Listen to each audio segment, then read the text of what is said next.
We have gifts for all the smart home fanatics in your life, whether they're beginners or advanced, because Mikah Sargent is here to help us on iOS today. Netcasts you love. From people you trust. This is Twit. This episode of iOS Today is brought to you by ExpressVPN. Protect your online activity today. For 3 extra months free with a 1-year package, go to expressvpn.com/iOS Today. And by Rocket Mortgage by Quicken Loans. Introducing Rate Shield Approval. If you're in the market to buy a home, Rate Shield Approval locks up your rate for up to 90 days while you shop. It's a real game changer. Learn more and get started at rocketmortgage.com/iOS Today. And by Slide Belts by Brig Taylor. High quality, comfortable ratchet belts that are easy to adjust. Get a better belt for yourself and your loved ones this holiday season. Go to slidebelts.com/twit and use the code TWIT for 20% off.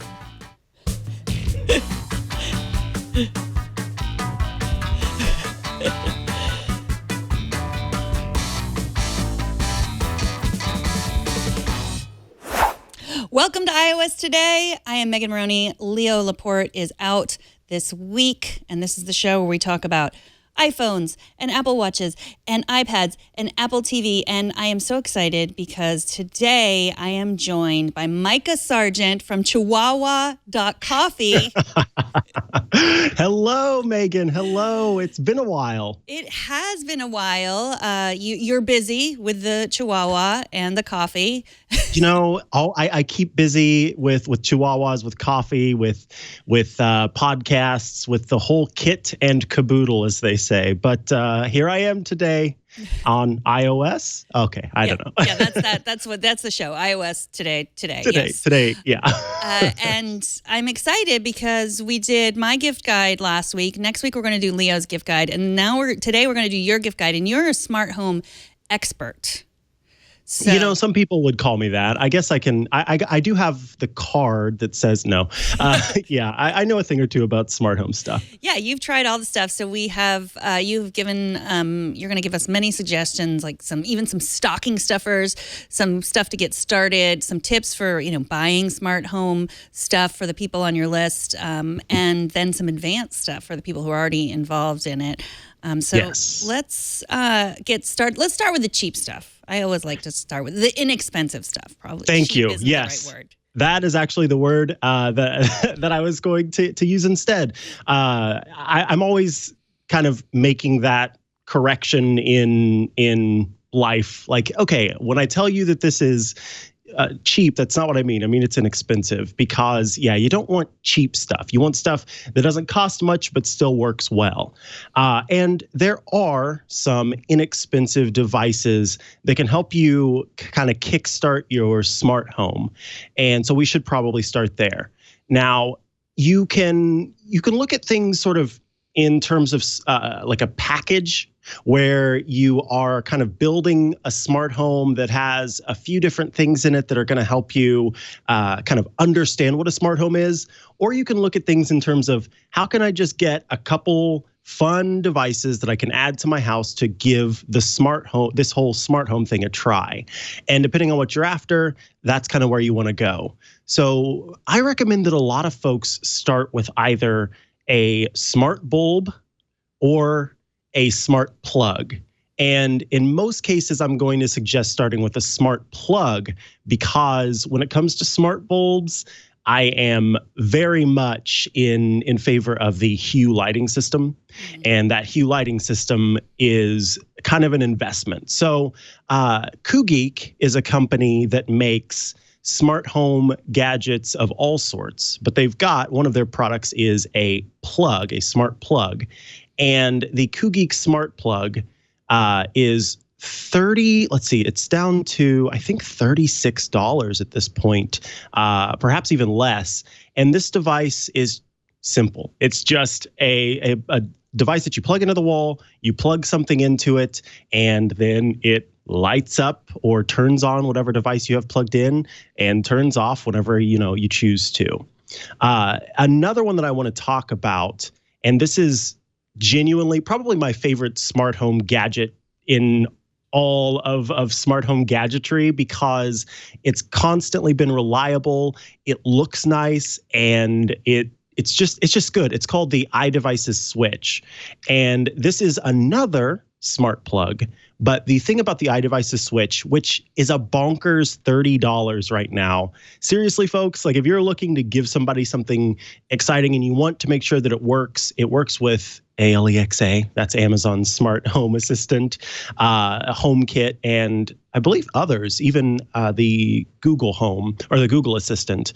The iDevices Switch is incredible because not only is it smart design in that the plug is on the side of the smart plug, meaning that it's not going to be this ugly wall wart that sticks 3 feet off of your wall, but also it has this nice little LED light that runs, or rather LED strip that runs across the front of the device. And so you can use that as a night light. That way, at night, if you're walking through the hallway, you've got one of these plugged in, that little purple, blue, red, whatever color you want to make it light will be there and allow you to sort of find your way along the hallway or maybe the stairs, depending on where you have outlets set up. So it's a pretty fantastic choice as well. That's what Leo uses. He said he's using it for his holiday lights, the plug. I have so many like one-offs that I don't have this one, although I'm going to buy it as soon as this show is over because I like that it's that it's lit up in front. But I've been using the Eve, and I know you're by Elgato. I know you're a fan of Eve. What do you think of their smart plug? It's a little bit more expensive. Is that why it's not on this list? Yeah, it's a little bit more expensive, and here is the deal. So it depends on sort of what you're looking for and how your setup is put together. If this is your first sort of jump into smart home stuff, then you're probably going to be okay with an Eve device. But if this is, if you've got a little bit of experience and you've got some different smart home devices in your house, then you've got to think about things. So let me explain. Eve's setup, their whole sort of push is that they use Bluetooth LE, that's Bluetooth Low Energy technology, to communicate between those devices and your phone or whatever device it is that you're using to control those plugs, those switches, those outlets, etc. And because of that, it means that you aren't like crowding your Wi-Fi network so much, that there are options other than using, the Wi-Fi that's connecting all the rest of your house. And it's really helpful in devices that are battery powered that Eve sells, but it is not so helpful, I feel, in devices that you expect to work immediately. If you want to hit a button and see your light turn on, then you want to get a Wi-Fi enabled plug or light or outlet or what have you, because every time I go to hit the button to turn on my overhead light in my office, for example, it is controlled by an Eve in-wall switch. It takes half a second, but that's half a second that if I just had a switch in the wall, it wouldn't take. And I think that when you are getting into smart home tech and you're trying to convince other people who might live with you that this is a cool idea, you really don't want to make them feel like they're giving anything up by switching to smart home tech. You may think it's super awesome that you can control your lights from the couch, but others might not think it's super awesome that where before they could just flip a switch and the light turned on, now they have to wait 3 seconds for the Bluetooth to connect to make the actual light switch work. That's not a good experience. And so because of that, when it comes to sort of dipping your foot into smart home stuff, I think that it's better to get something that everybody can be happy with because it's going to work as close to the actual sort of non-smart outlets and plugs and switches and things like that you have in your house. That's such a good point. I think 75% of this is convincing whoever else you live with that this is a good idea. Absolutely, yeah. And I think too, even for me, where I'm spoiled with my Wi-Fi connected stuff. And so when my switch doesn't work, I'm like, what's going on? Why is this not working? And if you don't have, this is another important note. If you don't have an iPad that you leave at home, and I'm specifically speaking to HomeKit, because HomeKit does a really cool thing when it comes to Bluetooth LE, where even if you're out of the home, you can still communicate with those Bluetooth LE devices as long as you have one or more of three things: either an iPad that you leave in the home, a HomePod, or an Apple TV. Those devices will actually send out the signal required to communicate with those switches even while you're out of the home. And if you don't have one of those three things, then please get a Wi-Fi switch for sure, because that's part of the fun and like the value prop of having smart home stuff is that you're away and you can't remember if you turned off the dehumidifier and you don't want to come back to water would be nice, a dry house. So you want to make sure you can shut off that dehumidifier while you're gone. Yeah. Or the holiday lights as well. Yes. The holiday lights. That's one of my favorite things. And Eve sells, I think it's Eve. I know iDevices certainly has one. It is an outdoor plug that's specifically meant for snow can get it's waterproof and dustproof and windproof and all that kind of stuff. So if you have, Frosty the Snowman outside and 12 light up, blow up things and all those things that you want to make sure that you aren't running when you don't mean to be, then I suggest getting a smart home device for that as well. And a good thing about those is that you can look and see many of them, and I do believe iDevices is one that offers this energy use. And so that way you can kind of grit your teeth whenever you realize how much your lights are using, how much energy your lights are using. Yeah, I think Leo said last week that his lights were using like $5 an hour or something like that. That's how much? How money? Wow, that seems like a lot. Maybe it was $5 a day. But okay, that's a little bit more. I mean, still, that's a lot. Yeah, and then it's a lot of lights. So, yeah, probably maybe it was $5 now because I was just keeping mine on all the time because like I just not keeping them on all the time. I had automated them to go off at sunrise and on at sunset because I just liked that idea. So that's what I do. Yeah. But then he was like, "You really need them? Like, do you need them going at 2 a.m. and do you know how much these cost?" So I changed it to on at sunset, off at midnight. Well, and see, a tip I have for folks there, and by the way, Scooter X in the chat says Leo does have the iDevices outdoor switch, which is the one that I recommend as well. And it will tell you energy reporting costs. But anyway, a recommendation that I have for folks who are wanting to decorate for the holidays, don't skimp on getting incandescent lights, Christmas lights, or holiday lights. If you have old holiday lights that you've had for years and they're incandescent, I really recommend upgrading to LED lights because you're going to save so much money, and they're typically going to last longer. They're brighter. It's all good, and they're made with more modern materials as well, so they will probably last longer in that sense too. I feel that it's worth the upgrade. When I went out to buy lights for my first actual home that I'm living in, as opposed to just like a rental unit, I went and got LEDs, and the costs were negligible. But I don't have any inflatable fans going or anything like that outside. I know a lot of folks love those, but yeah, none of that. So I'm not spending too much money. Most of mine is light based, and it ends up not costing too terribly much. But I've got my front yard lights and my backyard light set up in that way, Megan, where at sunset they turn on and at sunrise they turn off. And so I don't ever have to think about it. And those lights are always, there to make sure that if someone's coming to visit or if I'm leaving or what have you, I can see where I'm going, and that the house is more lit up so it's not, inviting to ne'er-do-wells. Exactly. Yes, those ne'er-do-wells. So here's my setup that I've done in automation. HomeKit is one of those things I feel like that Apple doesn't make as easy as they could. So I have 2 smart plugs. One is a Wemo, which are a little bit cheaper than the ones that we mentioned. That you mentioned, I think, and they're even on sale right now. So like the right hand side of my house, it goes on, it turns off at 10 p.m., not midnight, 10 p.m., which is nice. My somewhat smart home is what I've called it, because sometimes it's smart cute. And sometimes not so much. And then, so it goes on at sunset, the left and the right. And this is just, a smart plug. Like if you had lights, you could do that with those too.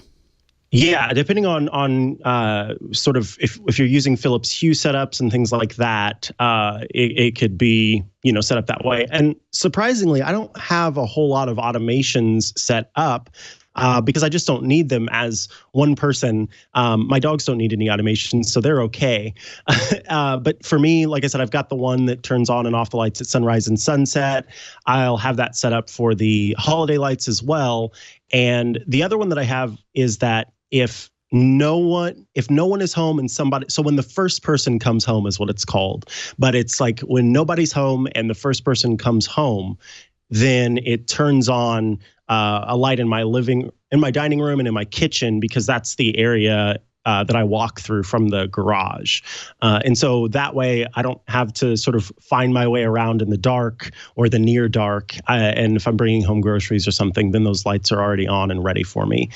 So those location-based automations can be very helpful, and Apple has improved that technology for HomeKit that makes it better, because if somebody were already at home, they've got the lights set up a certain way. You don't want to come into the house and then it turns on lights and turns off others just because you were coming in, or vice versa. When you leave, then it makes all of the person's lights go away. And so there's an option for when the last person leaves the house, then do this automation. And I think that it's very clever, very handy, and shows the power of the smart home, so to speak. Yeah. Yeah, it is. It is funny when you set these automations and you sort of forget, like you've set them, the lights to go on at sunset or off. Who turned on the lights? Exactly. I think what we've learned is that if you really want to go full on smart home, you just have to live alone like a hermit. That's the best way to do that. Yeah, like a dog lady. Yeah. That's me. Yeah, it doesn't, because I did, I think maybe this is on your list too, the Eve motion sensor. I had one of these set up, and I put it in our liquor cabinet at home because I have 3 teenagers at home. And rather than put like cameras everywhere, which I feel like is a little bit, no, I don't want them to grow up in a Big Brother house, so we have no indoor cameras. But just like to know, is anyone opening the liquor cabinet? Because it's just a cabinet; it has no lock or anything like that. And then it was going off all the time because I realized I could keep a lot of other stuff in there, and then it's just a lot of false alarms. So it seemed like a good idea at the time, and maybe I will do it, set it again. But yeah, like that's also figure it out to do it a little bit better, because you could even do it so far as like you have the motion sensor set up there, and then the hue light in your master bedroom turns on and turns red or something. Right, and it's exactly. like, oh no, someone's in the liquor cabinet. Yes. I do want to talk about the sort of advanced stuff, but I don't know if you want to talk about that yet. And one of those would be motion. Okay.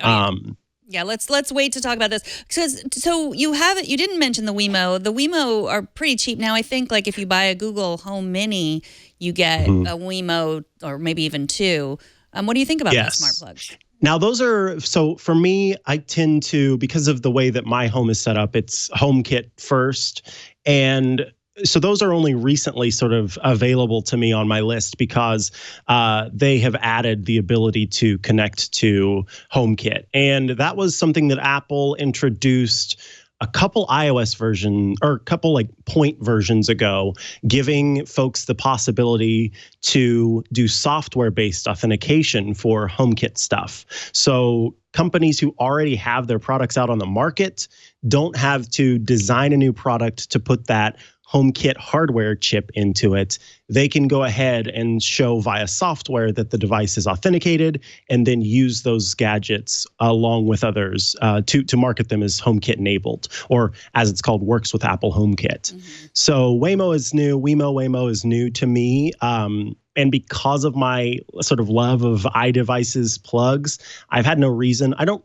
I tend only to diversify when it comes to testing new products, but when it comes to the ones that I actually buy and keep and use, I stick to one as much as possible. And so that has been, in terms of plugs, iDevices, because I've had such a reliable connection with those and they seem to work well together. But yes, Waymo is inexpensive, and I've heard lots of good things from folks about it. So if you're looking for a good deal on smart home plugs, then I think that it's a reasonable one. And also it depends too on whether you're going to go Amazon Echo based, Google Home based, or I would say HomePod based, but really it's more Siri based. Yeah, and a lot of them do all three now. I like the Wemo, but it was a little bit harder to set up than the Eve. And I don't know, I mean, I guess maybe now I understand because Eve works on Bluetooth and my phone was right there, whereas the Wemo was working on Wi-Fi. And this, again, I was outside on my front porch.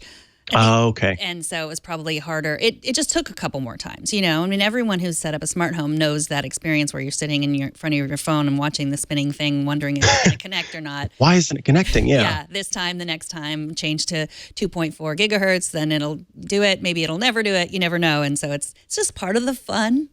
Oh, boy. See, and this is another recommendation that I have.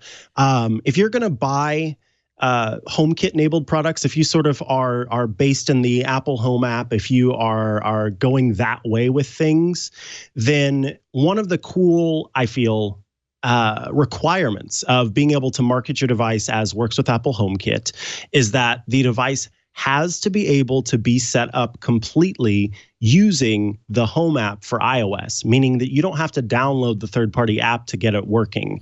In order to pass the requirements set forward by Apple, Apple's engineers, when they test it, have to be able to set it up completely and use it with the Home app that comes with iOS. So there are many reasons that I think that this is a good thing. One is because the Home app uses your local network to control these devices, meaning that it's not, pinging servers this way and that way to make the connection, so that even if, internet in your area is down, your local network can still make those connections. But two, a lot of times these third-party smart home gadgets require you to sign up for an account right whenever you get the app.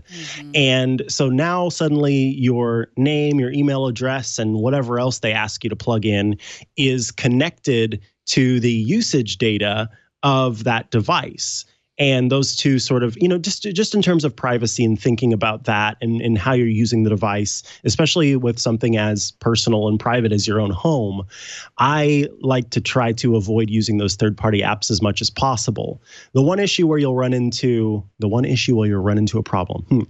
The one area where you'll run into a problem is with firmware updates. HomeKit and the Home app is supposed to be able to allow you to make firmware updates from within the app, but I've had issues getting that to work in the past. And so in the end, it required me to download the app in order to install those firmware updates. The one plus was that a lot of the apps do offer us an option to sort of skip signing up for an account and using their cloud services for all sorts of things. So if you're able to do that, again, that's a recommendation that I have. And Google Home, too, and the Google Assistant is getting better about you being able to control your devices just using the Google Home app and the Google Assistant without having to go through the third-party kind of dance. So both of those areas are good. And then, of course, Amazon's Echo. It's a little bit more difficult and does require a lot of dancing with the internet in order to make it work.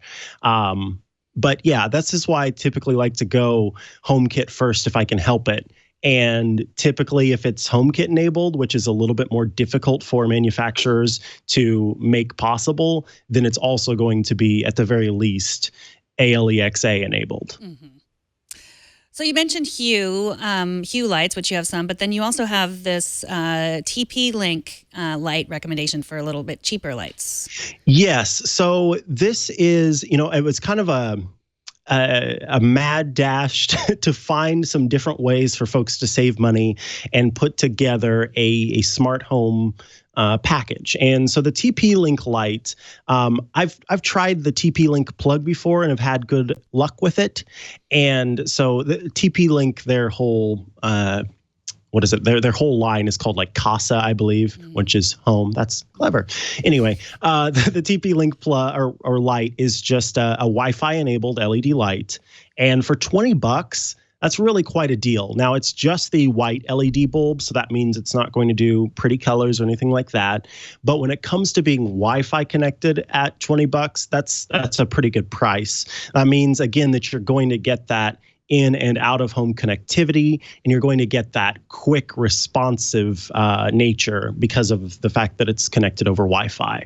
Whereas Bluetooth LE will sometimes lag as it tries to make the connection, because Bluetooth LE is kind of I don't know how to describe it other than to say it's, sipping power. And so it's only, communicating whenever it's necessary. And then it, goes sort of still whenever it's not. So that way you're saving as much power as possible. And that's where it's good for devices where you don't plug it in somewhere. But for a bulb, it's in the outlet, it's plugged into the wall, and for it to just sip whatever power it needs for that little Wi-Fi chip that's inside, I think is worth the price to have that instant on, instant off, and then maybe dimming possibility. And so are there any other sort of, besides Hue, any other lights that you would recommend at that price point? Well, LIFX tends to be a little bit more pricey, but when I think about when someone asks me, what the recommendation is for going with smart lighting, I either say Philips Hue or I say LIFX, and the reason is they're both, I feel, premium products. Again, they're both Wi-Fi connected, and they both work quite well in terms of offering that responsiveness. They also have several different products in the lineup, and LIFX runs a lot of deals, so you can typically find something well within your price point on Amazon or on their site to save money on those goodies, because LIFX actually ends up outdoing Hue in some of the different specifications, including, and I feel is most important, the lumen output. So for folks who don't know, lumen output is just how bright the light actually is. And that is a bit of a simplification. So please don't hit me with too much pedantry there. But the brighter, or the higher the lumen value, the brighter the light's going to be. And that is important, I think, if you, again, are switching out normal lighting for smart lighting. A lot of times to save cost, and because of all the other stuff that they pack into the light, they end up sort of decreasing the brightness. You don't get as good of a light. And I don't like having to do that. I don't like having to compromise there. So LIFX does a really good job of making sure that compromise isn't there. And like I said, they're always running deals on products. And so you can usually find a pretty good deal for a LIFX bulb. And the LIFX bulb, another way to save money is because you get a single bulb and it connects directly to Wi-Fi, as opposed to connecting to a hub, requiring you to buy a hub or bridge as well as the product. Right. That's an important thing that I think most people know, but just in case, don't just buy one Hue light with yes, please. Or don't just buy them 10 Hue lights, just because they won't be able to do anything with them.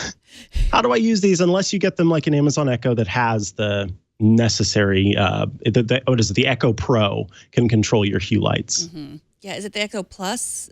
Or Plus, yes, not Pro, Plus. Yeah, and even that is not, I mean, if you're just getting started, if you're, don't hand this over to someone who's uncomfortable. Amen. It's hard to use the Echo Plus to set up the Hue lights. I just actually had this similar conversation about what is our responsibility as gift givers when it comes to giving someone a smart home product, or really any tech product, about knowing sort of the privacy policy for one, and explaining that to someone, hey, if you have this Amazon Echo in your house, here's what data is captured, here's what data isn't.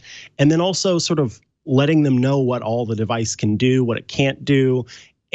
Sometimes I think that we tend to just dump off these things on folks and don't necessarily consider the follow-up that goes with that. So that's always something to consider when you're gift giving, how much tech support you want to offer, and what you should let someone know versus what you shouldn't. Or I shouldn't say what you shouldn't, but like what you should let someone know versus what they may already know.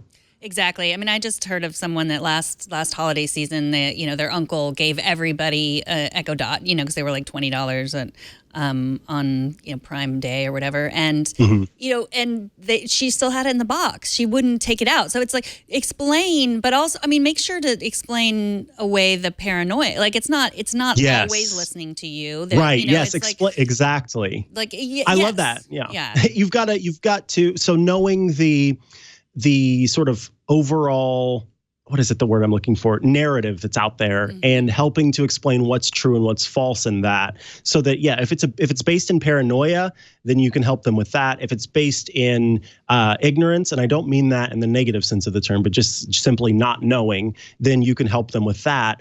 Because otherwise they're going to think, oh, this person gave me this device that's listening to me always, and whether it's doing that or not, that's something that you need to talk about. So I like that we need to be aware of that. Yeah, for sure. And make sure people know they can return it. I mean, it just breaks my heart to think about how many devices are just sitting in closets, not used by anyone, just sort of a waste. So let's say you do want to introduce the person on your list to Hue lights.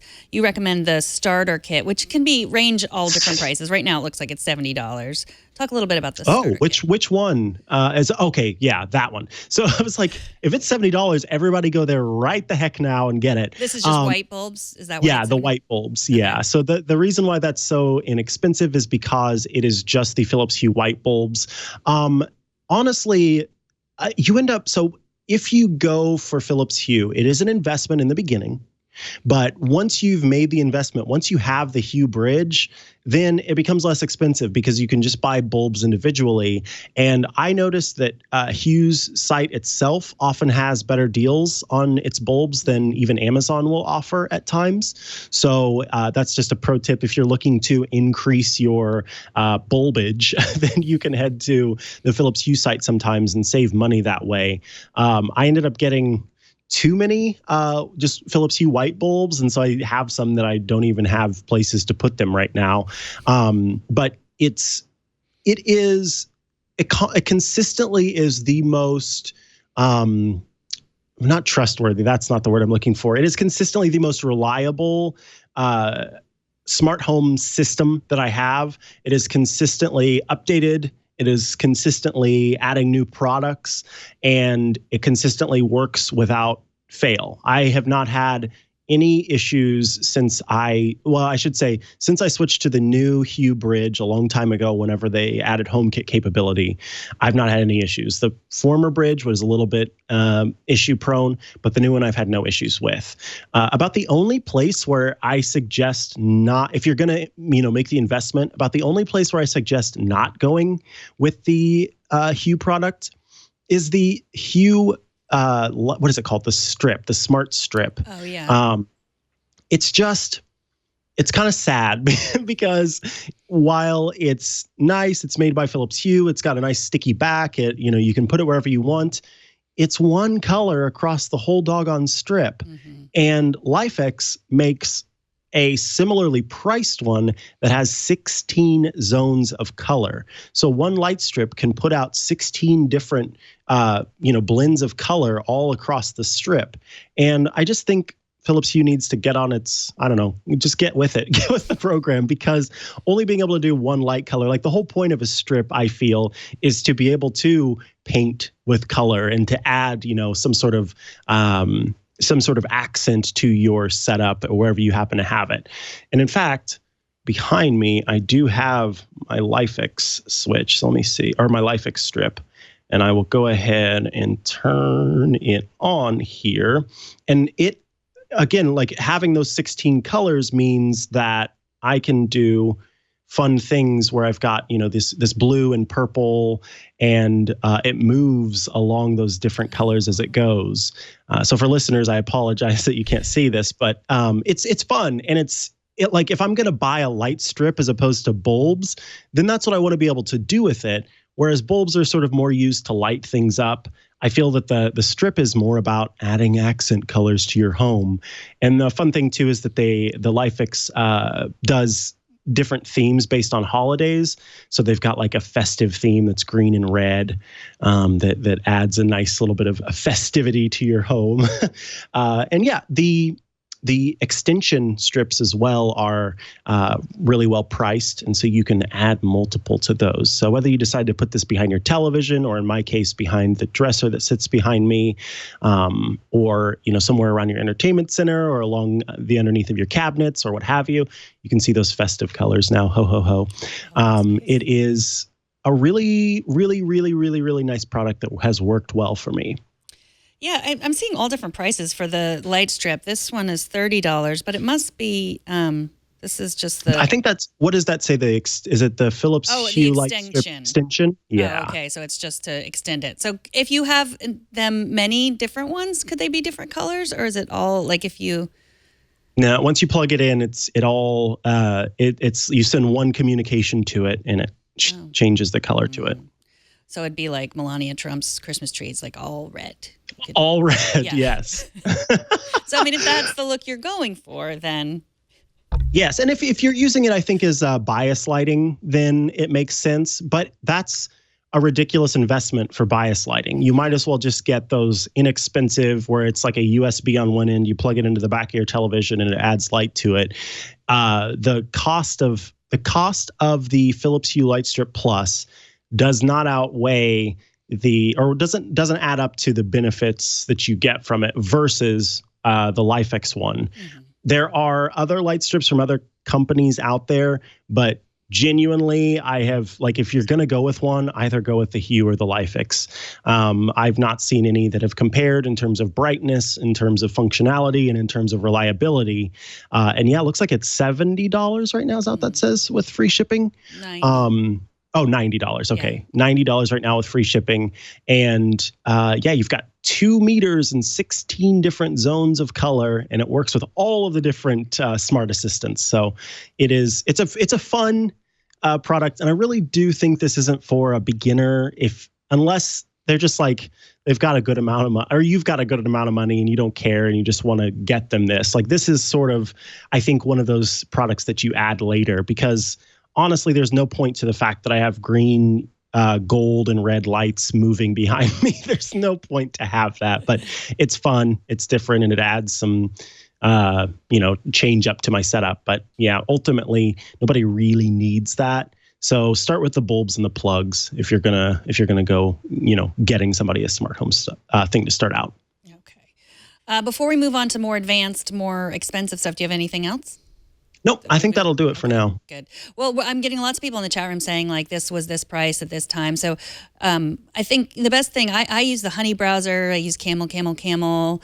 I follow Wirecutter deals on Twitter. Is there any other place? Because I think that's the thing. Once you decide what you're going to get, then wait a little bit to compare prices and make sure you're buying it from the Absolutely. right place. I mean, that's the thing, is that these companies are always doing deals. And in fact, I recommend add some of these products to, this was a thing that my colleague Lori Gill just recommended. Add these products to your Amazon cart and check back every once in a while, because Amazon always puts a little notification at the top of your cart that says, hey, we want to let you know, and it'll show you the price has gone up or the price has gone down. And that way you can see whenever there are deals available for these products. And I'm talking about Amazon specifically because that's usually the place to find deals. But again, head to Hue's website. I think that's meethue.com to see if they've got deals there. And then also to LIFX's website to see if they've got deals there. I do want to touch on something. Scooter X in the chat room was talking about how the Light Strip Plus can do any color. And I want to be clear about what I was talking about there. The Light Strip, the Philips Hue Light Strip Plus, can do any color along the spectrum. So that's millions of colors, but it does that same color across the whole strip versus the LIFX Z, which is behind me, where it can do all the same millions of colors, but it can do it across 16 zones on the same strip. So that's the difference between the two. Yes, you'll get every color. It's not just a white or blue or gold color on the Philips Hue, but it doesn't let you vary across, because essentially what's built into these strips are a bunch of tiny LEDs of different colors, and then they can light up to make a specific color. And So you'd think that they'd be able to let you control those, even up to individually each of those LEDs. But on the Philips Hue strip, it's not possible. And on the LIFX, it does it across 16 zones, although I'm sure there are more than 16 LEDs within the strip. All right, we're going to get to more advanced stuff that Mikah recommends, a little more expensive. Maybe he'll tell me a better way to protect my liquor cabinet from the in my home. But before we get to that, I want to take a minute to thank our sponsor, ExpressVPN. There have been so many breaches lately. I mean, we all have breach fatigue. Even this past weekend with the Starwood breach, it's just exhausting to wonder where your data is going. You're buying lots of stuff online. You're making purchases. You're just looking at your email could put your private information at risk. You're being tracked online by social media sites, marketing companies, and your internet provider. I don't mean to just scare you to death, but just want to protect you a little bit. You can use ExpressVPN. That's what I do, and I use it on all my devices. Easy to use apps on everything. It runs seamlessly in the background of your computer or your phone or your tablet. You don't even have to think about it. You turn it on with one click. You set it and forget it, as they say. Secures and anonymizes your internet browsing by encrypting your data and hiding your public IP address. You can safely surf on public Wi-Fi. You don't have to worry about having your personal data stolen. ExpressVPN is rated the #1 VPN service by TechRadar, and it comes with a 30-day money-back guarantee. That money is only $7 a month, so that's not very much. If you don't want to hand over your online history to your internet provider or data resellers, ExpressVPN is the answer. We're constantly getting questions about what's the best VPN to use. You should check out ExpressVPN. Protect your online activity today. Find out how you can get 3 extra months free with a 1-year package at expressvpn.com/iOS today. That's expressvpn.com/iOS today for 3 extra months free with a 1-year package. Visit expressvpn.com/iOS today to learn more. And we thank ExpressVPN for their support of iOS today. All right, smart home part 2. Let's get to the advanced stuff. You know, someone they're beyond the dabbling phase. They're in it to win it. So what are some of your recommendations? Yeah, so I do want to be clear about something. Not a whole lot of the stuff costs more money than the beginner stuff. It's just that these devices are how you add on to your smart home, how you improve your smart home, and how you take a how you take a smart home from, ooh, look, I can turn on and off the lights from my phone, to I'm actually getting this whole thing to work for me. So one of the products that I want to talk about, and you have to have a Philips Hue bridge to start off. So this is once you've made the investment in Philips Hue. But once you have, know that this product works not just with Philips Hue lights, but can work within your HomeKit setup as well to control lots of things. I am the biggest fan of the Philips Hue motion sensor. The Philips Hue motion sensor is a tiny, tiny little device that you can put up anywhere. You can see that this person is putting theirs in their spice cabinet, and it detects motion better than any other motion detector that I've used or played with. It also has a built-in ambient light sensor, and it also has a built-in temperature sensor. That was something that wasn't originally available when the Philips Hue Motion first launched, but they have since made available. It's kind of like a hidden thing that nobody knew about. But yeah, it's got a temperature sensor built in as well. So this is kind of a multi-sensor device that you can add to your home to do all sorts of things. I'm going to describe where I use mine. So the Philips Hue Motion sensor was created for transitional spaces. You can think of transitional spaces like your garage, or maybe the area between your garage and your main house, a hallway, a staircase, one of these spaces where you're not hanging out, you're just moving between two areas. I have a Philips Hue Motion sensor set up in my hallway. And anytime I walk down the hallway on one side or the other, it detects my motion, turns on the hallway light, and that way I can see where I'm going. It happens instantly. That means that no one, even people who don't live at my house, who maybe have come to visit for the first time, their brains don't even get a chance to go, oh, I need to turn on the hallway light switch, because that's how quick the motion sensor is. It turns on the light, and then while it's detecting motion, it keeps the light on. And then after there's no motion detected, I think it's like 5 seconds, then it dims and then it shuts off. What's better is you can also set it up to, depending on what time, do different types of lighting. So after a certain hour at night, it will actually come on at a very dim light in the hallway, meaning that it's not going to, wake up a partner or rouse the dogs too much. I mean, they're probably going to wake up, but rouse the dogs too much or blast your eyes whenever you're just trying to, get up to use the restroom or get a drink of water or something like that. It just turns on at that lower brightness and then turns off again. Now, they have since improved, they being Philips Hue, has since improved the possibilities for the motion sensor via the Hue Labs. And so you don't just have to use it for transitional spaces. There are ways now to set it so that only at certain times, or only when certain conditions are met, will it actually trigger via the motion. The reason that I love this product so much is because of its responsiveness. Again, not only can it be like pitch black and it still senses my motion somehow by some miracle, but it, oh God, there's that gif of me. But it also works instantly and immediately. I've never, ever had a delay of this device. Every time I walk down my hallway, it turns on if it's supposed to and turns off whenever I leave, and it does it instantly. And that's what you want from a motion sensor, because again, right there on my wall in the hallway is a switch to turn on and off the hallway light. And so if someone comes, I don't have to say, oh, hey, please don't touch that switch. It has to stay on. I need it to stay on. I don't have to worry about that because before their brain even goes to the switch, the light's already turned on.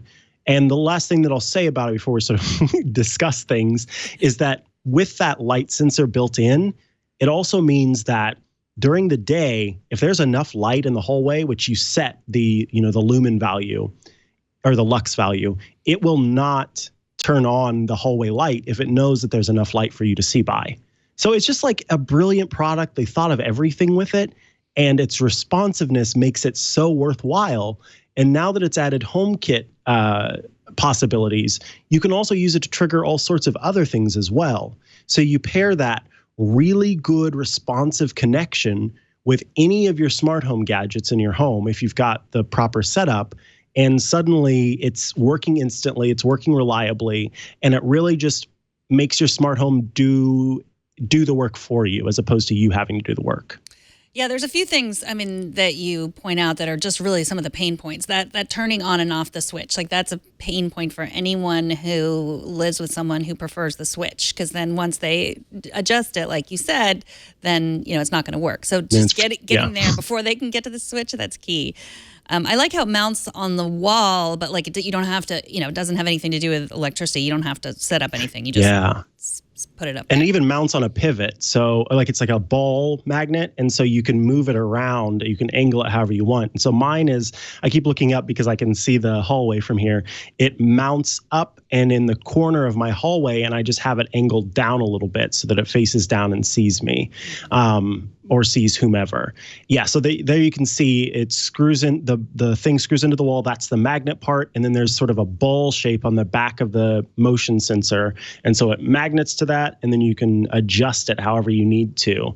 And again, I've even found, even if it was facing just straight out as opposed to angling it, it would still capture motion. It works. So I'm genuinely a little flabbergasted sometimes, because you'd think like this tiny little, not too expensive device would just be sort of a throwaway add-on to the home, but it genuinely is one of my favorite products that I have in my house. And how much is this around? Oh, golly. I think when I got it, it was $30, but it might be, maybe they've noticed how, okay, $40 right now on Hue's site. Okay. I think I got it for a deal on Amazon. But yeah, it looks like it's about $40. You can get it for $10 off sometimes, which is how much I got it for. But I have to say, if you've got a Philips Hue setup, or even just you've got to have the bridge. So as long as you've got the bridge, for $40, I think it's well worth it if you are trying to make your smart home work for you, as opposed to you controlling your smart home. If you want it to just do its thing and you don't have to think about anything, then I think it's well worth the $40 price. Yeah, and the time, just setting up these things is, so it takes a little bit of time, but you think about how much time the and investment money. there for the time. Yeah, so that's the one thing about smart home stuff that I think folks may not get at the beginning or aren't quite sure about. And that's why I think there's a huge difference between the start of your smart home and sort of that's kind of just the woohoo, look what I can do with my magical wand versus, and I'm not belittling that. I think like I had a lot of fun doing that. But to take a smart home from just this fun spectacle to actually a smart home that's automated and does things for you, that requires investment of both time, energy, and money, because you also want to start adding devices that actually go into your wall. And that's something that I would like to talk about as well. Those are going to involve a little bit more work, but by golly, they're worth it. Yeah. So have you tried the new Philips Hue mirror? Lighted mirror. Have you seen that? I have not heard of this. No. It's new, and they I interviewed the co-creator of Hue, and they offered to send me one, but it would, it was going to be a loaner that I would return. So I have to consider if I'm going to like take the mirror off my bathroom wall and install it. Right. If this is something that I'm going to return after. But I wondered if you had tried it. Yeah, because it's there. It is. It's the a door lighted vanity mirror. I think that's it. Yeah. It's $250, and the way they explained it is that it has this certain kind of light by the right time, like at in the morning you need a certain amount of light, and you don't want to like walk in your bathroom in the middle of the night and have that bright light. So like it could it was the correct light for the correct time or whatever you're doing. So now, is that all it does? It just sort of has lighting for you? Yes, that's it's a mirror. You're true. It shows your reflection and it lights up. Right. I've seen those at Walgreens and they're like $5. No, I'm kidding. Sorry, Philips Hue. I love you. I would want at least the time available on the doggone thing or something. Yeah. You'd want to be able to you use the screen as an iPad screen in sci-fi movies. Yeah. Ooh, yeah. Put me in a sci-fi movie. Sci-fi? I don't know what that means. Sci-fi movie, doggone it. All right. So what's next? The Eve button, is that? Well, yeah, I will talk about that, but there is something that I did not link you up to. I'm sorry. So I'll give a good preamble while you search it up. It's the Lutron Caseta smart lighting system. So Lutron makes this brilliant, and this is another Bridge product, but Lutron makes this brilliant set of dimmers and light switches for the home. And the Lutron Caseta devices work with Apple HomeKit, work with LIFX, and work with the Google Assistant.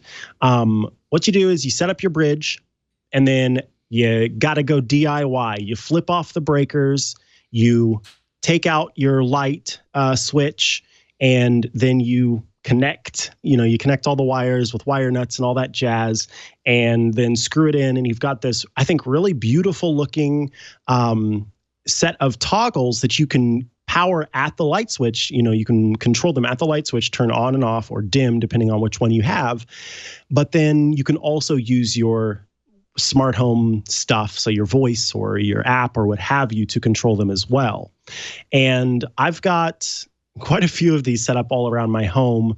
Some of them, so I've got some places where I've got just a switch that controlled the fan. And so obviously that can't run on a dimmer because it needs to have a certain amount of power. So it just needs to be on or off. So I've got a Lutron Caseta switch that just does on and off. And then for many of my lights, I've got the dimmer that will turn it all the way on, off, or somewhere in between. Now, the brilliance of this is not only the fact that it feels more permanent and you feel like it's actually part of the home, and also that it's Wi-Fi controlled, so that's great. But the brilliance of this, I think, is that there's no worry about telling people, oh no, please don't use the switch. It's going to turn it off and then I'm not going to be able to use it.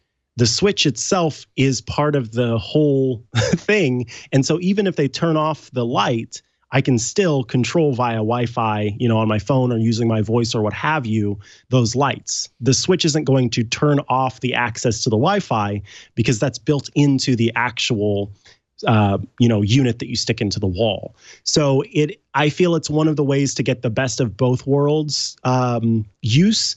And that's, I think, what makes it advanced is the fact that it sort of makes it a little bit easier to convince folks, but also is advanced because you do have to do some work of your own, or you could hire somebody to, an electrician to come in and set it up. And I think that the important thing to note here, folks, is if you're going to do this, know a thing or two about, setting up electrical devices, which luckily growing up, I learned a lot about because my grandparents flipped houses, because some of these switches require a neutral or a neutral wire, and some of them do not. And some homes, depending on the age of your home, may have a neutral wire or may not. And you need to make sure you're turning on and off the right. I mean, there's so many caveats here, obviously. Because you're taking things off the wall and interacting with electrical equipment, just be safe and not sorry. And make sure that you know what you're doing, or that you get somebody who knows what they're doing to set these up. But if you do know what you're doing, I found it to be a lot of fun to get these set up and to I ended up sort of learning that the electrician who put together the stuff in this house did some rather questionable things whenever they set things up. So that was fun to learn and fix and make sure that things were how they needed to be to make everything work properly. And then also, depending on the unit that you buy, it comes with a wireless switch that you can put elsewhere in your home to control the lights. So it's got the one on the wall, but then it's also got another little remote that you can, place wherever you want to. So my kitchen, for example, the actual outlet to the kitchen, or not outlet, but the switch to the kitchen is on one side of the bar that runs between the kitchen and the dining room. And so when I'm in the kitchen, I am all the way on the other side and have to reach across in order to turn on that switch, or at least I used to. Now I've got that other remote set up in the kitchen, so I can just hit that button no matter where I am, and I don't have to, reach for it. So it's really handy. And then Lutron Caseta, the bridge works with several other smart home or at least wireless gadgets, including the Sonos system. So you can actually use it to control volume of your Sonos system, and I think play and pause as well. So it's kind of a handy thing if you are, depending on whether you want it to be part of your HomeKit setup or you want it to just be an individual thing. The Lutron Caseta it's been a nice addition to the home, but it is a more expensive investment to make in order to use all of those different products. So the bridge itself is like $100. And you can, so I think that they must be updating their bridge because it's available on Amazon. You can get one whole system. So you get one light, one remote, and then the bridge for about $78. So that's not a bad price if instead of, setting up a bunch of Wi-Fi connected or Hue bulbs throughout your home, you want to try this way where it seems more like the old school setup, but you also get the smart home additions to it as well. And if you don't feel comfortable setting this stuff up, it's still less expensive to pay someone to set it up than it would be the systems that used to be in the past that were really high end. Oh yeah. And then they ended up not even working as well. Yeah. Those really high end systems that just I don't know. I've had some family friends who have had those whole things set up, and it's like, I can do so much more with my modern system than you were able to do with that. And they're still paying for it. It's ridiculous. Right. Yeah. So hire somebody if you don't know what you're doing there. But if you do, you love doing DIY stuff, it is a lot of fun. I had a lot of fun getting it set up, and it's a nice addition. And again, it's Wi-Fi connected via the bridge, so it's very reliable connection as well.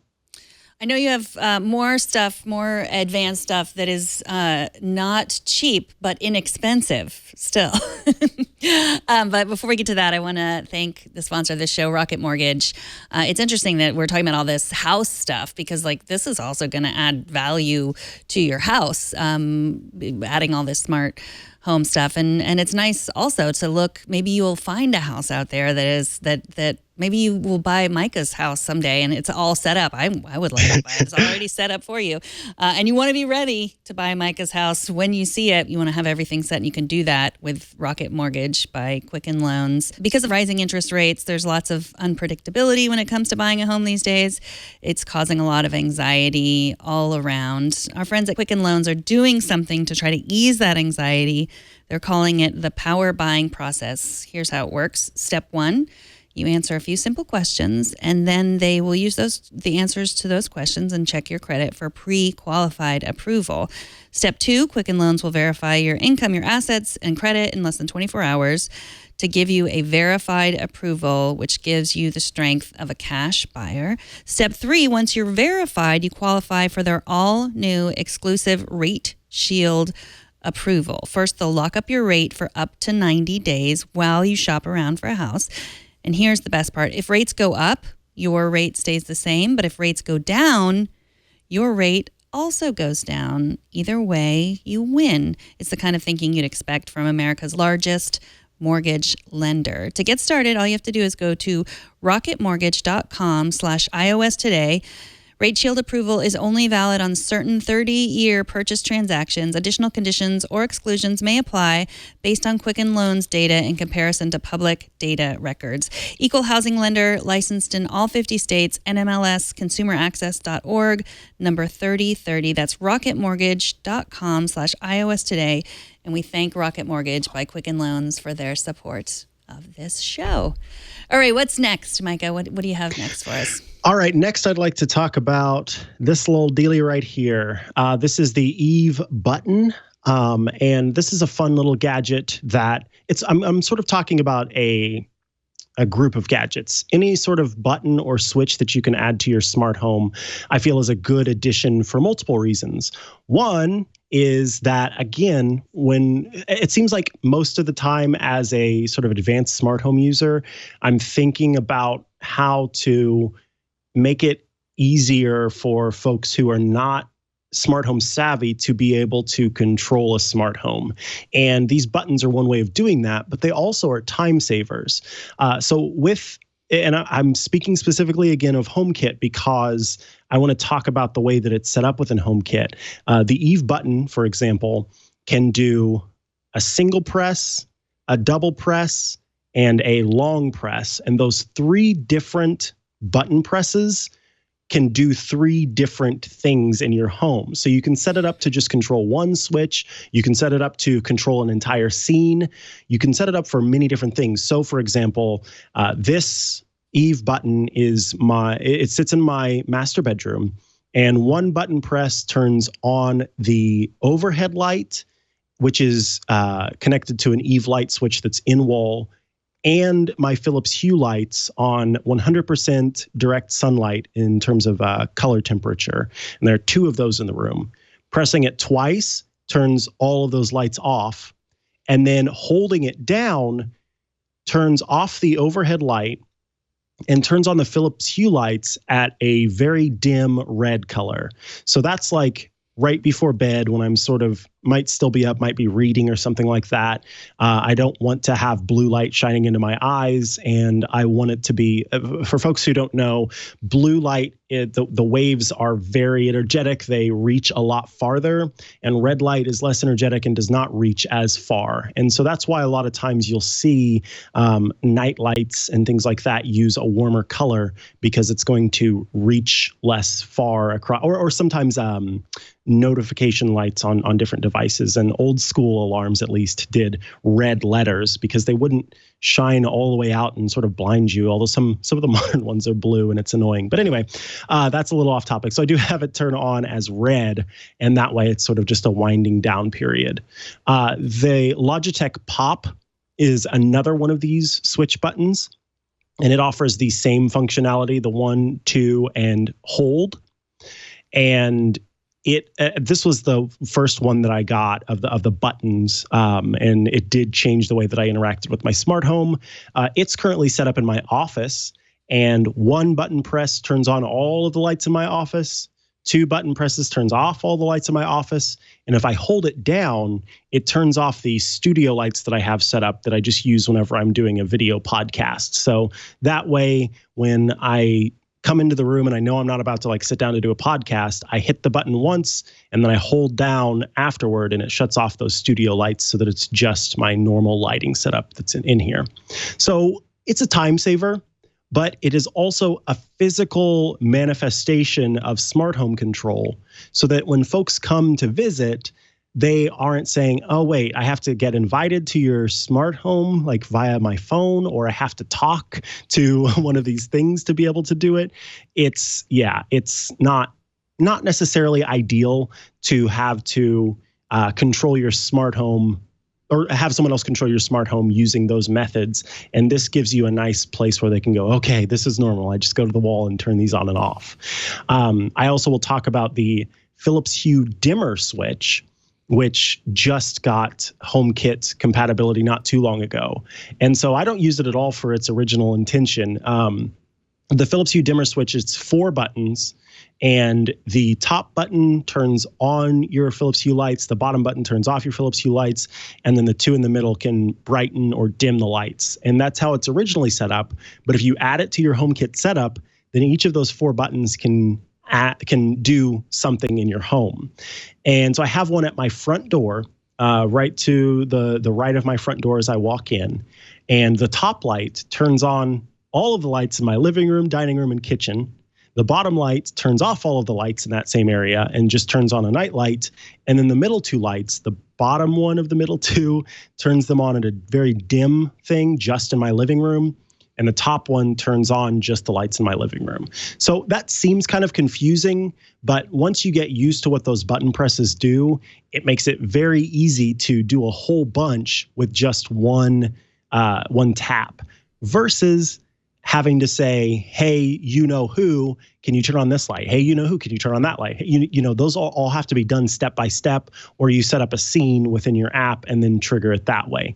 This just makes it as simple as just pressing a button, which a lot of people are used to doing. So I feel that this is one way that you can advance your smart home and add so many shortcuts in one single device. It's very handy. Does the Logitech Pop work with HomeKit? Yes, yeah. The Logitech Pop, the Eve Home or the Eve button, and the Philips Hue dimmer all work with HomeKit. They all independently work with other things as well, in particular the Logitech Pop. So if you set it up via the app as opposed to setting it up with HomeKit, Logitech has made lots of different, over the internet connections with different partners that it works with. So I think you can control like your Sonos sound system and things like that. But for me, it works better as the local network control that I use with HomeKit. Those are some really great suggestions. Did we miss anything? Is that everything? No, I think that's going to cover it. Typically, I would recommend a camera of some sort, but that's the thing with that is that it's really going to depend on. I found that it's more a novelty than anything else. That it hasn't really been too incredibly helpful to have the camera. It's nice if I ever need to have an in-home camera. It's nice to have if I ever need to leave the house for a little bit and can just check to make sure the dogs are okay. But for the most part, I think it's only just made me more paranoid to have a camera that faces the outside of the house. I have the Logitech Circle 360, I think it's called, or Logitech 360. They've changed the name, but it's a very, very, very nice camera that does work with Apple HomeKit, and I enjoy having it. But like I said, for the most part, when I'm gone from the house, it sends me notifications of movement, and it's just like, why do I need that? Because it's facing out, so it probably is just seeing someone walk in their yard or something like that.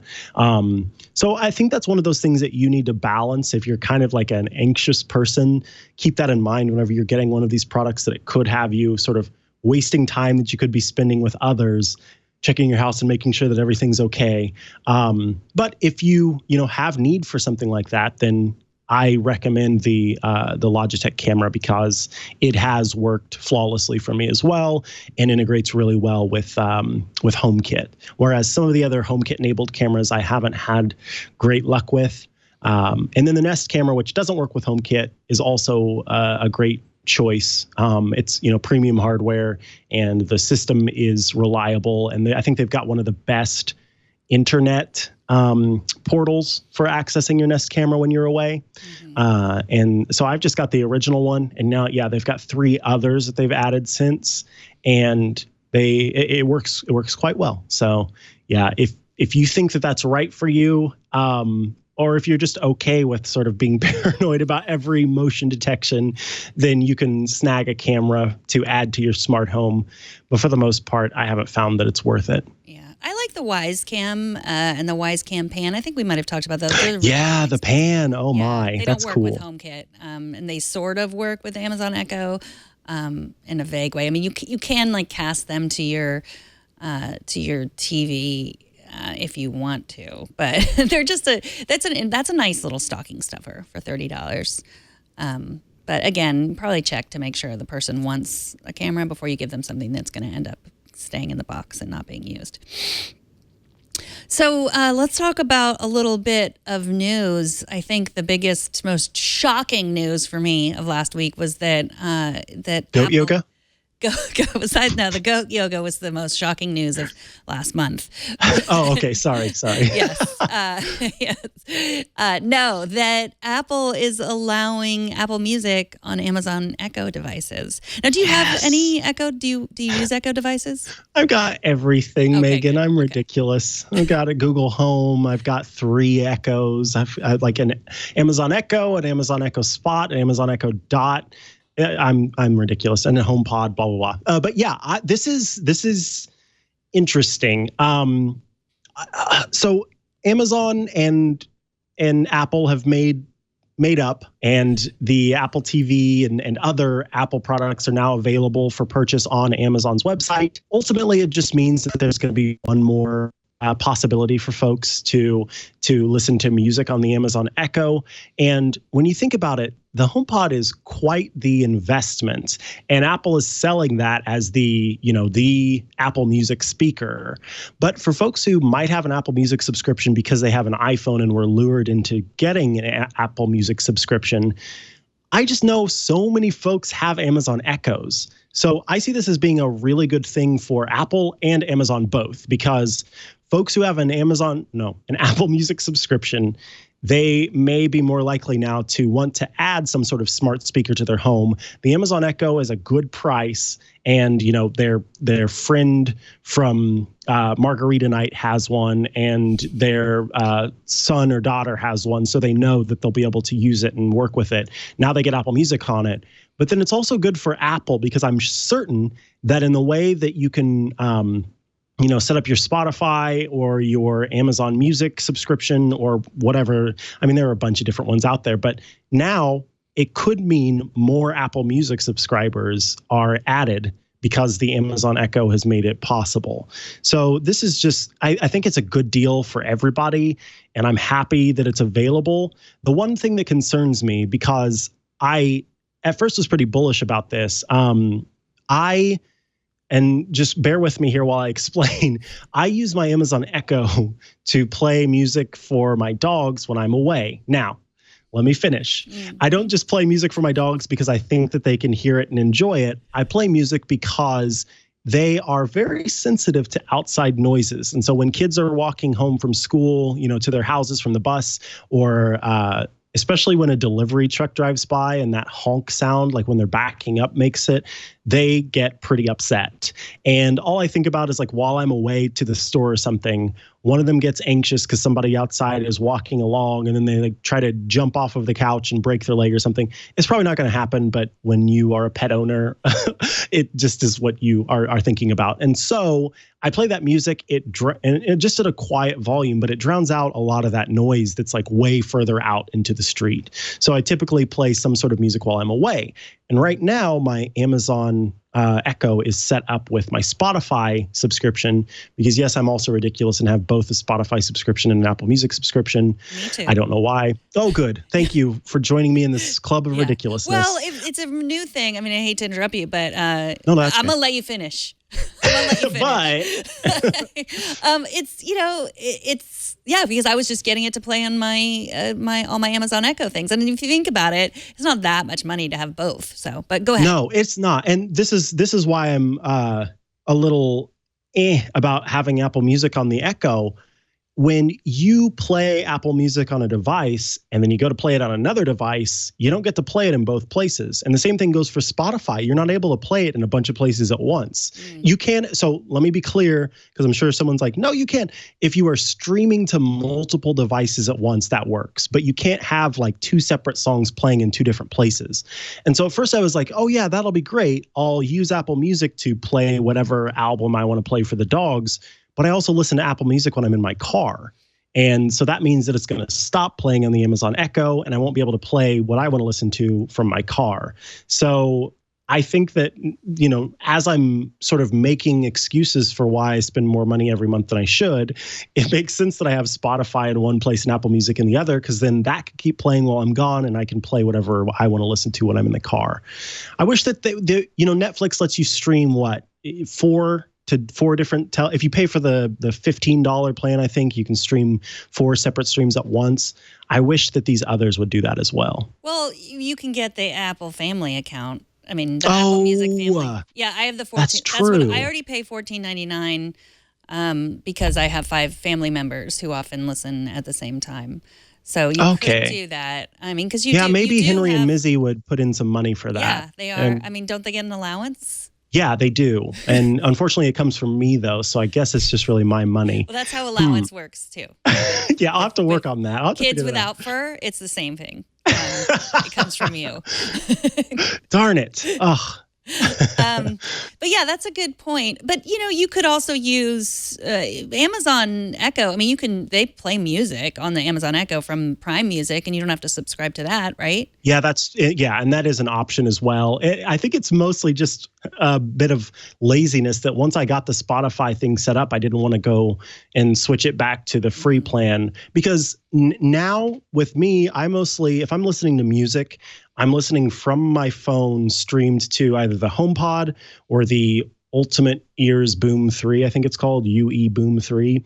And that's because I'm the only one in my house other than the dogs, and so I can be obnoxious and just listen to stuff out loud. But the Amazon Echo is not as good a speaker as the UE Boom 3 or the HomePod, and so I don't listen to it on that. But a while back, like when I had people over to the house more often, we would all use that device to sort of be the music streaming device.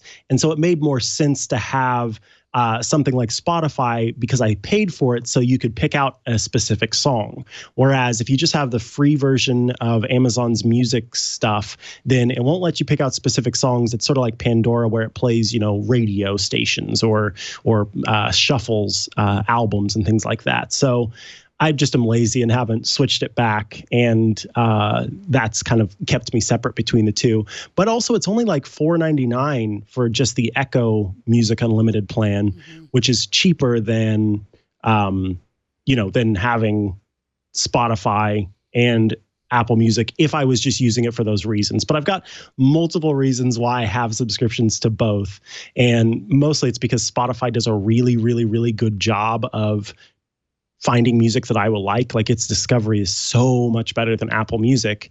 But Apple Music is where, because of iTunes, is where all of the music that I have purchased and all of the music that I love and enjoy is saved in a library. So Spotify is like my DJ, and Apple Music is my music library. And I have a reason for both of them.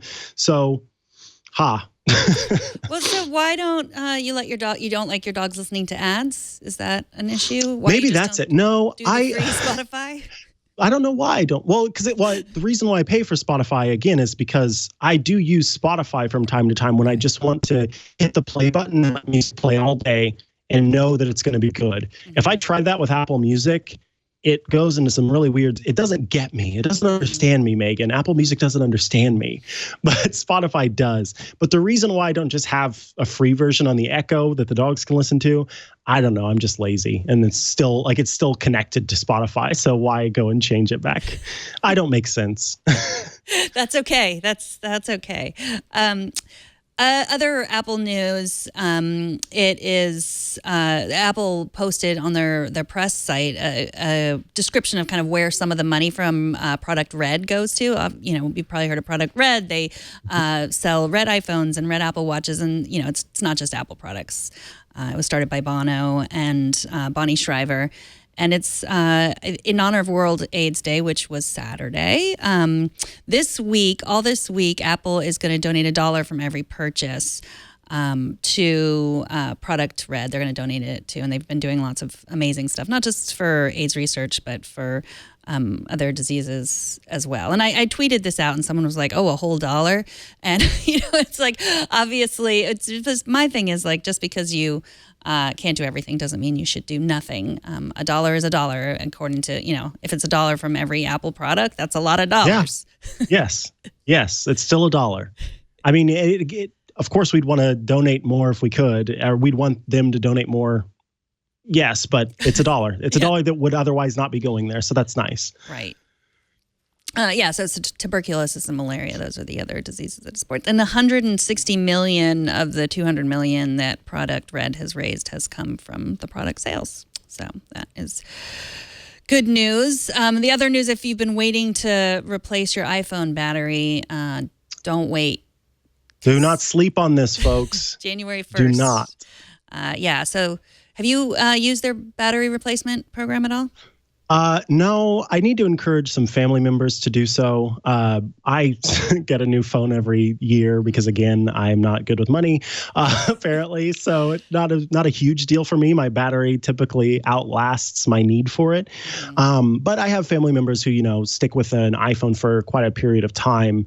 And so I have actually sent out this link like, hey, here's exactly what you need to do if you have any help.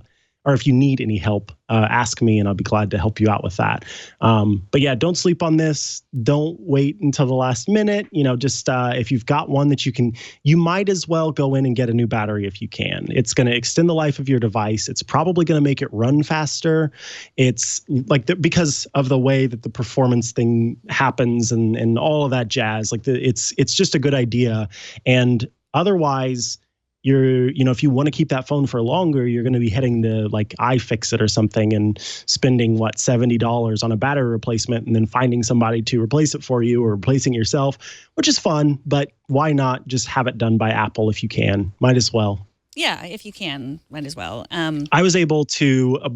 I took advantage of. They had a long time ago. My former MacBook Pro. There was like a Retina display thing where it was I can't remember, but the coating on the Retina display was getting bad. And mine wasn't terrible, but I was still within the warranty period. And so I sent it in and they replaced almost all of the laptop was new whenever they sent it back. And it was like 3 days before my warranty was set to expire. So they're really and I know 3 days is 3 days legally, but it still just kind of was like, wow, just they didn't just replace the screen. They pretty much sent me a new one, and I'm sure they had to. But it just kind of felt cool that even though I was about out of the period, it was pretty much a new device that they sent me for whatever reason. So, yeah, take advantage of this. I mean, otherwise it's just money that you could have going to waste and device life that you could have going to waste. And at the very least, you could send it into one of those companies that buys old devices and get more money out of it because the battery's not, older or what have you. Exactly. What do you do with your old phones once you upgrade? Well, mine typically go back because I've done AT&T Next and then now the Apple Upgrade program. So at the end of the 12 months, I send in the device and get the new one. So mine have almost always gone back. There have been a few times where I have kept it for whatever reason and then just sold it to Gazelle or something, just to go to whatever iPad or device I wanted to buy next. But for the most part, now that I when AT&T Next started, I did that and then switched over to the Apple upgrade program when it was available. So they send me a little thing and say, send in your device, and it goes away. I'm not an Apple historian like some of my colleagues tend to be, who have every iPhone probably 3 times over in every year iteration. Yeah. Yeah. It's good that someone is using those phones. Yes. Yeah. I'm happy they're not just sitting on a shelf and not getting any use. Right. I'm happy also that we have those Apple historians that. Yes. And that, like if I ever want to see the iPhone 4G or what is it, the 4S in, its many different coatings, then I know I can head to Canada and hang out with my pal Rene Ritchie and he will show me all of the coatings. Exactly. But I don't need that. I sent those devices off and somebody somewhere, was able to use that device for a while, and yeah, it was good. Exactly. All right. Well, we are going to have our app caps. We're going to wear hats. We're going to talk about our favorite apps. But before we do that, I'm going to talk about my belt. I'm going to talk about our sponsor, Slide Belts. Slide Belts have ratchets in them, and they make a wonderful noise, and that's why we love them. These are the ratchets, so that's the most important thing. That's the that's the part that's going to make the wonderful noise. So you just slip it in there, and then wait for it. That's how you tighten it. And it's so nice. They're Slide Belts by Brig Taylor.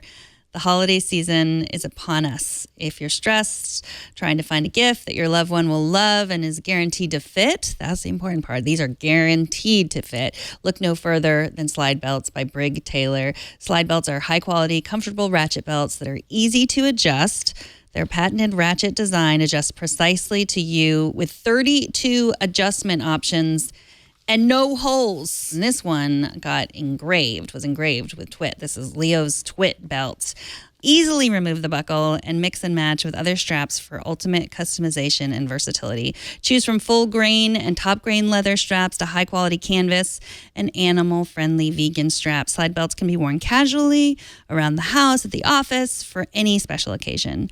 And because it's so easy to remove, it's a great travel belt, especially while going through security. Slide Belts also offers watches and swappable watch bands for ultimate customization. You gotta have your watch match your belt. Slide Belts offer a 1-year warranty, free exchanges, and no hassle returns, with everything ranging from unisex survival belts for adults to colorful belts for kids. You're sure to find the perfect belt for that special someone on your holiday list.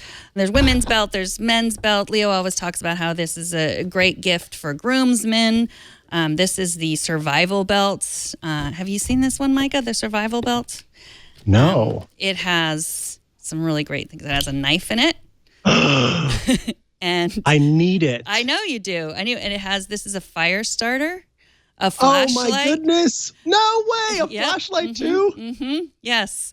I knew you would like this. Yeah. Want. So yeah, it has a bottle opener. It has basically everything in here. And you could really do some damage with this. Burke is standing. Oh, and a bottle opener? See, yes. Sometimes I don't have a bottle opener. Yeah. I need one. Yeah, bottle opener. It's all here. I mean, you never know when you're going to need to start a fire. This is true. Mm-hmm. I need one of these. It's got 8 different things inside there, 8 different features. So make sure that you check out slidebelts.com/twit and use the offer code TWIT for 20% off your order. Skip the long shopping lines and give the gift that always fits. Go to slidebelts.com/twit and use the code TWIT at checkout to receive 20% off your order. And we thank Slide Belts for their support of iOS today. Are you ready to wear your hat? Yes, okay. I am. I too am ready to wear my hat. Oh, that's a good one. Is it cold enough to wear that outside right now? It is. Yes, it's very chilly. It's a little warmer inside, so not quite appropriate. I'll probably start sweating, but it's like 20 degrees outside. So, all right. So now you showed me this app this week, and I got super excited. Stickies, Tell us about Sticky AI. The app in the App Store is called Sticky AI.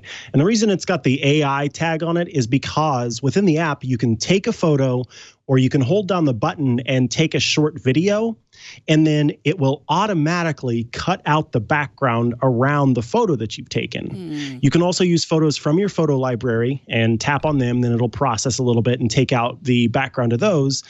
But what I like is a lot of times that AI stuff just doesn't work 100%.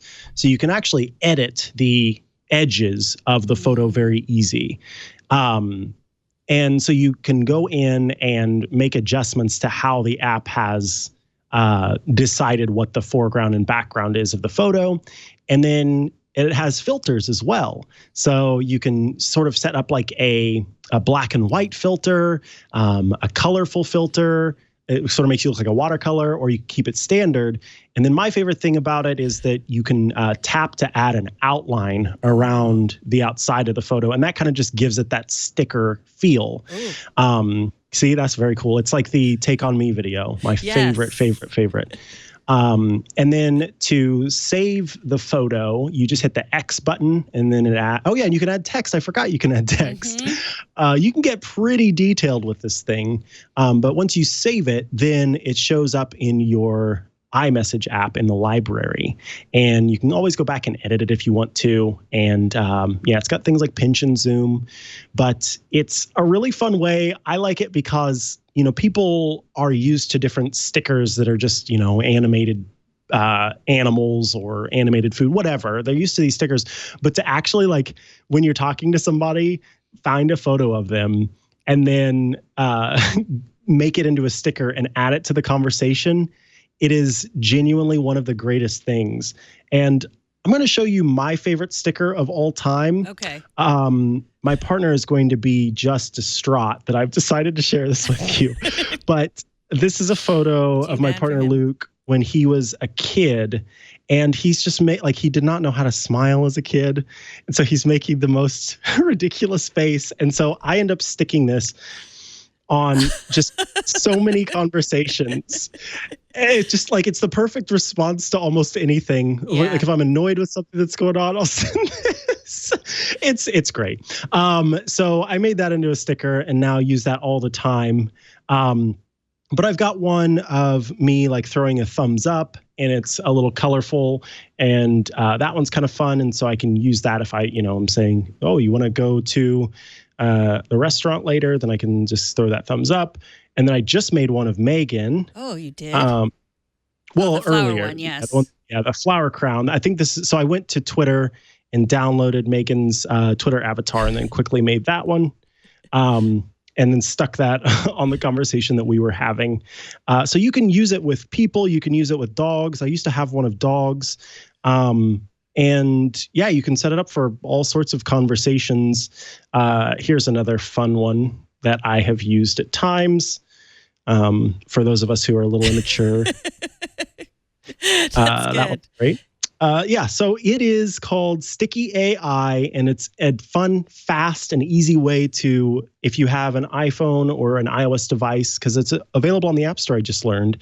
So I'm going to start making my stickers there because I can use the Apple Pencil to do a better job of outlining photos whenever they are improperly sort of background removed. So check that out to troll your friends or your partners with their childhood photos.